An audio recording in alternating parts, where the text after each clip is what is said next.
कि पिछले एक साल में अचानक नवीन बाबू की तबीयत इतनी कैसे बिगड़ गई। योजना बोलो की मिशन आपण मोठे कोर्टू BSKY योजना बोलो की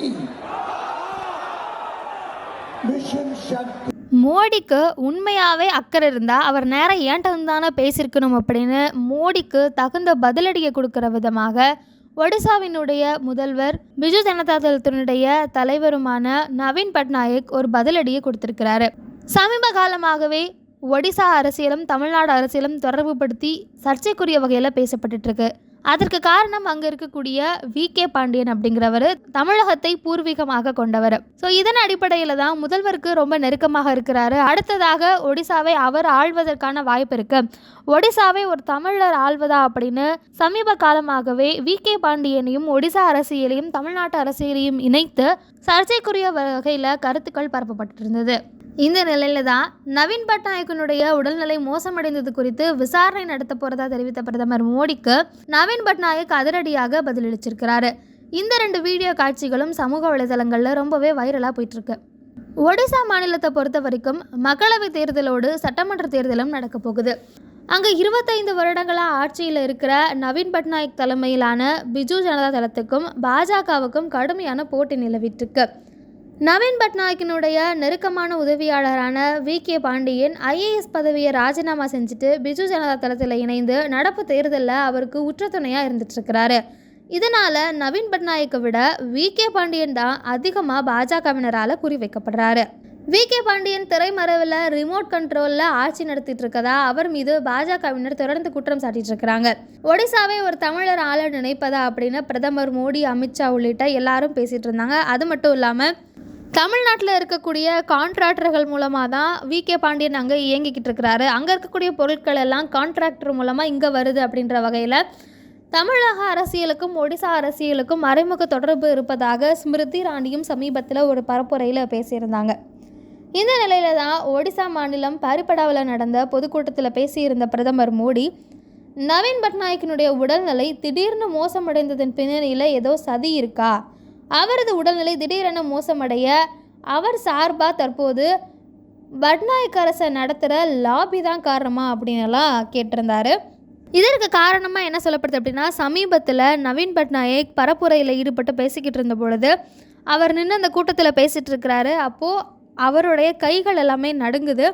அதை VK பாண்டியன் அவர்கள் எடுத்து மறைத்து வைக்கிற மாதிரியான எடுத்து கையை உள்ளே வச்சுக்கோங்க அப்படின்னு சொல்கிறாரு. அவர் கையை எடுத்து பிடிச்சி இவர் தள்ளி வைக்கிறாரு.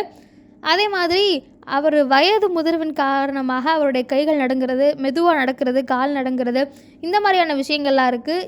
இதையெல்லாம் தான் மையப்படுத்தி பிரதமர் மோடி தன்னுடைய பரப்புரையில் இந்த விஷயங்களை பேசியிருக்கிறாரு. VK பாண்டியன் தான் அவர் பின்னாடி இருந்து இயக்குறாரு அப்படின்ற வகையிலலாம் குற்றம் சாட்டியிருந்தார்.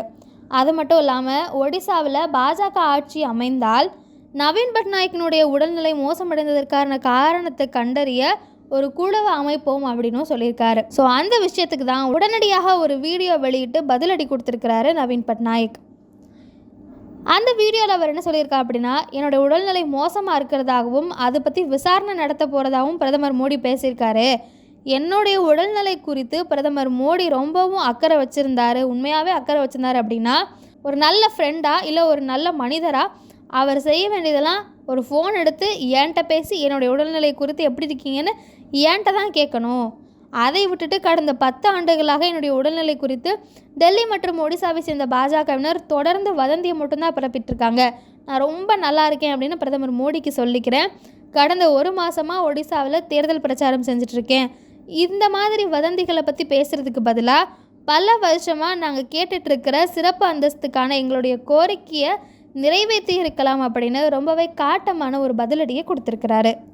I understand that the Prime Minister at a public meeting in our state today has stated that I am in bad health and he wants to institute an inquiry to inquire in this matter.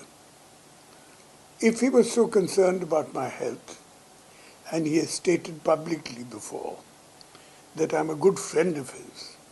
All he had to do was pick up a telephone and ring me up and ask me about his health, about my health.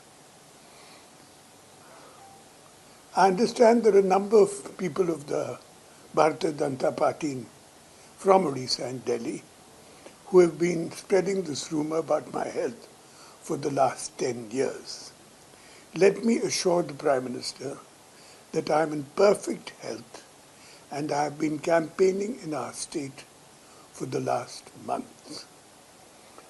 Instead of concerning himself about such rumors, he should concentrate on the revision of coal royalty for our state and also our demand for special category status, which we have been making for years. This will benefit the people of Odisha with all that funding. Now, if you will excuse me, I have to leave for Nimapada, where I am campaigning. Thank you very much. Sir एक बात करें साजिश की बात कि साजिश की जा रही है, आपकी तबीयत खराब है इसलिए साजिश की जा रही है और उसके पीछे कौन है, उसका एक मकसद है, एग्जैक्टली साजिश है या नहीं है और आपकी तबीयत भी कैसी है? मेरी तबीयत बिल्कुल ठीक है, नहीं तो मैं इस गर्मी में इतना कैंपेनिंग करता नहीं. Sir, Prime Minister asked about a committee to be formed. What's your response? If he is to form a committee, I suggest he form a committee to look into the people who are spreading such false rumors about my health. तो ऐसा भी मोदी जी बोलने का मतलब क्या मकसद हो सकता है इस माहौल में, क्योंकि और की लास्ट फेज है इलेक्शन का और बार-बार हुआ है और ये बात क्या है? आप सोचिए इलेक्शन टाइम है और ये कहा है वोट्स मिलने के लिए, और क्या.